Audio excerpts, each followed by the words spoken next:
প্লাস্টিকের বোতল অথবা গার্মেন্টসের জুট, টেক্সটাইলের জুট বা বর্জ্য পদার্থ থেকে প্রক্রিয়াজাত করে যে ফেব্রিক তৈরি করা হয় তাকে রিসাইকেল ফেব্রিক বলে।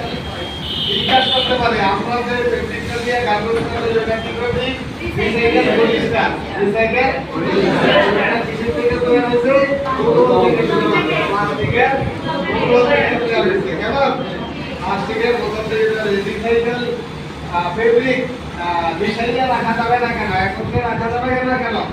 রিসাইকেল ফেব্রিক একত্রে রাখলে আমাদের কোম্পানির ব্যবসায়িক সুনাম নষ্ট হয়ে যাবে। বলতে পারবেন ফেব্রিক ব্যবহারের সুবিধা কি? রিসাইকেল ফেব্রিক ব্যবহার করলে পরিবেশের সুরক্ষা হয়,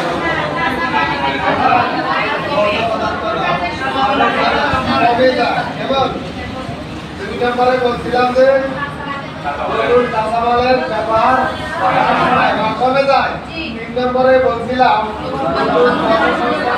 সুযোগ তৈরি হয়। বলতে পারবেন?